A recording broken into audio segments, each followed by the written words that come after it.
এই গরমে আম পোড়ার শরবত কার না পছন্দের, তাও আবার সেটা যদি হয় নিজে হাতে বাড়িতে বানানো, তাহলে তো কোনো কথাই নেই। তাহলে ঝটপট চলো রেসিপিটা শেয়ার করে ফেলি।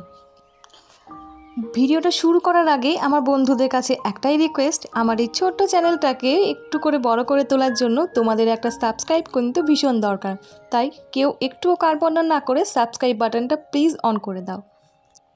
আমি যে পদ্ধতিতে আম পোড়ার শরবত বানাই সেটা কিন্তু চাইলে অনেক দিন অবধি ফ্রিজে স্টোর করে রাখা যায়, আর আমি রাখিও অনেক দিন মতো। তো চলো ঝটপট দেখে নিই। আর উপকরণগুলো বলে দিই। প্রথমে যেটা লাগছে সেটা হলো বিট লবণ।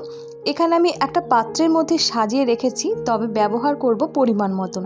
কিছুটা চিনি লাগছে, এটাও তাই পরিমাণ মতনই ব্যবহার করব। আর লাগবে পুদিনা পাতা। পুদিনা পাতাটাকে প্রথমেই আমি কিন্তু যে একটা স্টিকের মধ্যে এটা থাকে, তো সেটা থেকে পাতাটা বেছে রেখে দিয়েছি। এরপর একটু সর্ষের তেল নিয়ে আমটার উপরে ভালোভাবে গ্রিস করে নিলাম, যাতে আমটা যখন আমি পোড়াবো তখন ভালোভাবে যাতে আমের খোসাটা ছাড়াতে সুবিধা হয় বা খোসাটা উঠে আসে। এখানে আমি একটা 250 গ্রাম ওজনের মতন কাঁচা আম নিয়েছি। এরপর আমটাকে গ্যাসের উপর ফুল ফ্লেমে বসিয়ে ভালোভাবে এপিট ওপিট করে সেঁকে নেব বা পুড়িয়ে নেব।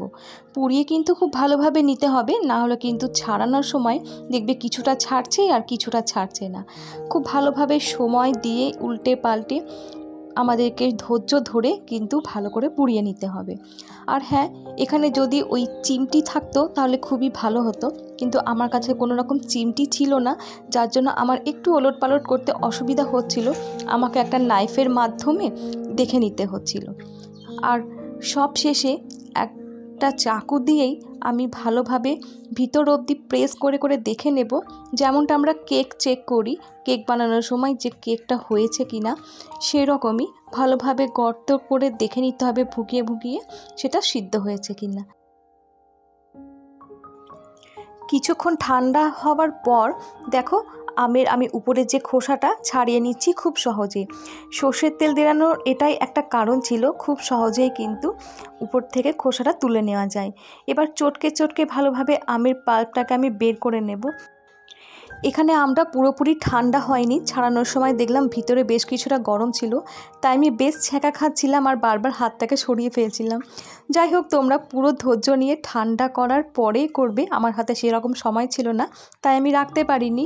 দেখো আমার এই পরিমাণ পাল্পটা পেয়েছি ওই আমটা থেকে। এরপরে একটা মিক্সিং জার নেব। মিক্সিং জারের মধ্যে সমস্ত ইনগ্রিডিয়েন্টসগুলো আমি ঢেলে দেব। একে একে ওই যে কাঁচা আম যেটা ছিল সেটা দিচ্ছি, তারপরে এর মধ্যে দিয়ে দেব পুদিনা পাতা যা রেখেছিলাম সেটা, তারপরে দিয়ে দিচ্ছি পরিমাণ মতন চিনি। আমি এখানে কিন্তু স্বাদ মতনই চিনি দিচ্ছি, আর বিট লবণটাও তাই আমি এখানে 2 চামচ মতন ব্যবহার করেছি। এরপরে যখন প্রয়োজন পড়বে তখন আমি মিশিয়ে দেব আর একটু বেশি। আর হ্যাঁ, এখানে আমি কিন্তু স্বাদটাকে একটু টক ঝাল মিষ্টি করার জন্য 2টো কাঁচা লঙ্কা অ্যাড করেছি। তারপরে একটা মিহি পেস্ট বানিয়ে নিয়েছি। খেয়াল রাখবে খুব ভালো করে পেস্টটা যাতে একদম মেল্ট হয়ে যায়, কারণ যখন শরবতের মধ্যে গুলে খাবে না হলে কিন্তু চিবড়ে থাকলে সেটা মুখে লাগবে আর একটুও ভালো লাগবে না। এরপর আমি একটা কাঁচের বয়াম নিয়েছি বা কাঁচের জার নিয়েছি। কাঁচের জার হলে কি জিনিসটা কিন্তু অনেক দিন অবধি স্টোর করে রাখতে পারবে, খুব তাড়াতাড়ি নষ্ট হবে না। আর এখানে আমি কাঁচের জারটা যেটা নিয়েছি তার মধ্যে কিন্তু আমি 1 মাস মতন এটা রেখে দেব এবং নিশ্চিন্তে রাখতে পারবো। ফ্রিজে রেখে দিলেই যখনই মন চাইবে টুকটাক করে বানিয়ে খেয়ে নিলেই হলো। ব্যাস, কাঁচা আমের শরবত, আম পোড়ার শরবত।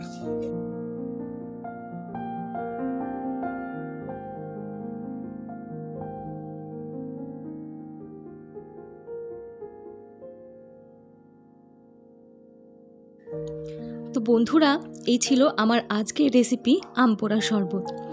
এই মিক্সারটাকে অনেক দিন অবধি ভালো রাখার আর একটা উপায় হলো, আমি কিন্তু ওই মিক্সারের মধ্যে একটু জল ব্যবহার করিনি। জল দিলে কিন্তু একটু তাড়াতাড়ি নষ্ট হয়ে যাওয়ার সম্ভাবনা থাকে। আর বিট লবণের মধ্যে সাদা লবণ দিলে কিন্তু সেরকমভাবে টেস্ট আসে না। এই দুটো জিনিস যদি মাথায় রাখা যায় তাহলে কিন্তু ফ্রিজারের মধ্যে অনেক দিন অবধি স্টোর করে রাখা যেতে পারে এই আমের পাল্পটা।